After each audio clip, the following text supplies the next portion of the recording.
Ladies and gentlemen, welcome back to the channel. Today it's time to do the preview show again. The games are flying in thick and fast. I feel like it's preview, review. That's the way it's going just now, but I'm not going to tire of talking about Ange Postecoglou's total sexy Celts. It is amazing right now.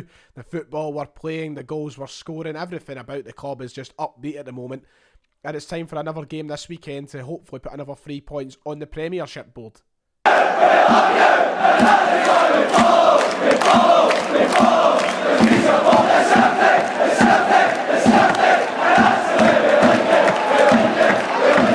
Before we go any further with the video, please make sure to check out the top line of the description below and you can get involved with the channel sponsors OneFootball. Make sure to download the OneFootball app via my link in the description and you're helping out both me and the channel sponsors. OneFootball, the app that gives you everything you need in terms of keeping up with everything in the footballing world, league tables, live scores, transfer updates, everything that you need all in the one place. It truly is the best app out there, so make sure to use my link in the description. Also like and subscribe, we're nearly at 30k. Big accomplishment if we get there. Right then, Celtic take on St Mirren at Celtic Park tomorrow. Another game that I'll be missing. It's a gutter. You know, you miss the football for 18 months and you get back to like 2 games and then you have to miss 2 straight away because you get the big COVID. Which is nice, but I won't be there sadly, but I'll still be supporting Celtic from the house, and I'm looking forward to watching the team once more. We're on fire at the moment. We're playing some of the best football that I've ever seen the club play. Genuinely, that's being honest about it. I'm not over exaggerating. I'm not taking it too far. I'm being serious, and I think a lot of fans would agree in saying we're playing some of the best attacking football anyway that we've ever seen this club play, and that's including the likes of Brendan Rodgers in recent years. You know, I'm not saying that it's the best the club's ever been, but certainly in my lifetime and in my existence of watching Celtic, you know, I've never really been on the edge of my seat more than watching Celtic right now. So I'm looking forward to seeing them play St Mirren tomorrow. I think it'll be a good test as we get back to Premiership football. We've had a couple of weeks off. We had, of course, the League Cup last week against Hearts. We've been playing in Europa League qualifiers. Don't get ahead of myself there. So it'll be interesting to see us return back to league football in a game where we should really be putting 3 points on the board. We didn't get off to the greatest start against Hearts, of course. We pulled it back a little bit against Dundee. But to go out and get back-to-back wins, back-to-back home wins in the league would be a good sort of recovery from that opening day loss. And ultimately, you've got to remember, this is the last league game before the big one next week. You know, there's not been a lot of talk about the fact that the derby is so close. You know, it's only next week because we've been concentrating a game at a time. We've been looking at the Europa League qualifiers, trying our best there. We've been talking a lot about transfers. It's just kind of crept up on us without really thinking about it. So it's really important, you know, I want to take it a game at a time. I really do. That's I think the mentality Ange will be looking at it, the team will be looking at it, and I think us as supporters should be looking at it. You know, it's very important to take this one game at a time and concentrate on, you know, St Mirren before we start, and then AZ before we start focusing on the rivals. But I mean, at the same time, you want to get as much momentum and you want to be on as high a note as possible heading into that game. You know, it would be quite a kind of dampener if we were to drop points at Celtic Park tomorrow, knowing that next week we need to go to Ibrox. So it is important that we get a good performance out of it, and I'm really expecting us to. I think right now we're just doing everything right.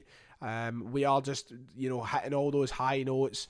Everything is just going to plan, and it feels like Ange Postecoglou has finally got this team harmonised with the way that he wants them to be. And he's got everybody playing the roles that he expects of an Ange Postecoglou system. Now, we had a few weeks of kind of uncertainty as to whether or not the likes of Taylor and Ralston could play as these fullbacks that we know Ange wanted. We had a few doubts in about the midfield and players being able to be up to speed. And, you know, it was Ryan Christie, for example. There was doubts everywhere. And now everybody is playing the way that Ange wants them to. Ralston and Taylor, for example, are two players who in the last few games haven't really put a foot wrong. And to highlight Ralston for a moment, was the best player in the park on Thursday night. Well, one of the best players in the park on Thursday night, at least. He was tremendous, and he has been for the last few games. You know, we're talking about Juranovic coming over here today to get a medical done and sign for Celtic. You know, arguably, he doesn't have the right to walk into the team over Ralston at the minute. So that's a real credit as to what Ange has built so far. And of course, it's still not perfect. There's still a way to go. But it's certainly getting there. And we're seeing that week by week. And tomorrow against St Mirren, I expect we'll see it again. St Mirren, the opposition, let's talk about them for a little bit. St Mirren was a team who last season I was very impressed with, and if you remember from my predictions video, was very sort of optimistic for.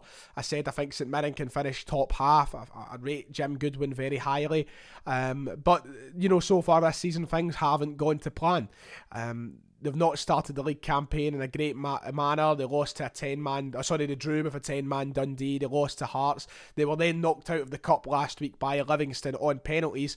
The prospect of a winless opening 4 competitive games for Jim Goodwin is very much the realistic talk for tomorrow, and that's not great. But you've got to remember now St Mirren have a little bit of pride to play for. They've got a little bit of prove, and yes, they will be going to Celtic Park, the extreme underdogs, they will roll off from before the ball is kicked. They'll still want to go and put in a performance that suggests they're not as bad as what maybe the start of the season has been. I've spoke to a couple of St Mirren fans who haven't been happy with it so far, and there's been a lot of criticism and Jim Goodwin with that. But still, in my mind, I look at Jim Goodwin, I look at St Mirren as a dangerous side. They've got players over the pitch who can cause issues. They've got Jamie McGrath. Even the likes of someone like Curtis Main. I feel like against Celtic, he's someone who likes to get in and dirty about it, and it'll make life difficult. They've got solid players at the back. They've got a good goalkeeper. It's a side that aren't going to be, I think, as easy to dispatch of as, say, Dundee was a couple of weeks ago. But this is where Ange's total sexy Celts come into the equation, in the sense that I don't think St Mirren, as is any of the other teams in this Premiership, are ready to see the Celtic that we now are seeing. We've tested it out against Dundee. We had Hearts in the Cup last week. We've had a lot of European games. But this is a Celtic side that a lot of teams got comfortable playing against last season because they knew exactly what to expect. That was the reality of it. They knew what Neil Lennon was going to do. They knew what John Kennedy was going to do. And they set up in a way that frustrated Celtic, that made Celtic wasteful in possession, and they would take advantage of that.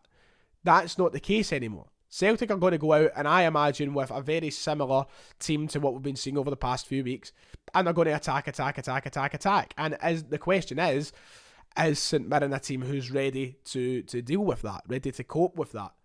Are they expecting that? Is this another game where Celtic could potentially put 5 or 6 past the opponent, because the mood isn't very high in the camp at St Mirren right now? So it is going to be interesting. I think, I don't want to get ahead of myself every week and say that we're going to go and score 5 or 6 goals, but I do expect us to go and create 15, 20 chances, which could lead to 5 or 6 goals. So I think the story is going to become more clear every week as to what our kind of average score is going to be. It could easily be a 2-1 tomorrow. It could easily be a 1-0 tomorrow. But if we do go out again and win 5-0 again tomorrow, then you're asking the question, is that going to become the norm for Celtic Park in a home game in the league? Are we going to be going out and scoring 5 goals? Because we're creating that many chances. That's the dangerous thing. It's not like, it's a freak game where we've scored 5. And, that's what it's always been. If you go and beat a team 5 or 6-0 at Parkhead, it happens once every, 15, 20 matches. But right now, against every team we've played at Parkhead, we've created enough chances to score that many goals, where we didn't do that in the past as much. So I don't know if you get what I'm trying to say. It's all a bit confusing, but if we go out tomorrow and win a 5 or 6-0, which we easily could with St Mirren being a little bit down, it begs the question as to where we head in future. I'm very excited for that. Do all the same things from a tactical point of view. I don't see why anything would change. Get the ball out wide to Abada, the ball out wide to Forrest, get it in the middle for Kyogo to get on the end of it. It's all just going to plan at the moment. I'm hoping Rogic starts again. I'm hoping we see basically the exact same team. I do think that he might contemplate changing it a little bit this week. Now, I know I've said that every single game bar the last. I've said, he might bring Sorrow back and he might bring McCarthy in, and then he's not done it. And I'm like, okay, fair enough. But now that he's got Europe midweek and then he's got Rangers, now seems like a time to maybe make a couple of changes. I don't know what his priorities would be in that, but I think it is the time to experiment and do a couple of things differently. Mostly because we need to go in Europe and we need to protect that lead and get through to the group stages of the Europa. But also because we have got Rangers next week and we need to win that game. We've not beat Rangers in almost 2 years. We need to win that. I really want us to win that as well. So if he's changing anything, I would suspect it would be tomorrow's game. So for my starting lineup, I think that I'm going to say, I think an identical team to Thursday, with the exception, I think one of the midfielders will drop out. I do think maybe, I don't think any of them deserve to be dropped, but I would maybe keep them for midweek. But then again, he might change it midweek. You know, it's a big question. He's keeping you on your toes, Ange. This is what I like. He's not predictable. He's keeping you on your toes. I think he might bring in McCarthy. I really do for against St Mirren. McCarthy's going to be better starting against St Mirren than against AZ or Rangers in my eyes. Then you can afford to maybe get a couple of the little rusty moments out of him. You can't afford that in Europe. You can't afford that against Rangers. You can maybe get away with it against St Mirren. Plus, you'll probably get hooked 60 minutes in, bring on a Rogic then. So I think McCarthy might come in for one of the midfield three. Not McGregor. It'll either be Rogic or Turnbull. Most likely Rogic. I think he might change one of the attackers again. I think we might see Edouard or Christie maybe return into the starting 11. If Christie's fit to do that.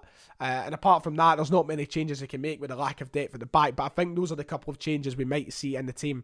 Edouard could be off, maybe he gets his last dance at Celtic Park. We're talking about this Greek striker coming in, so we don't know.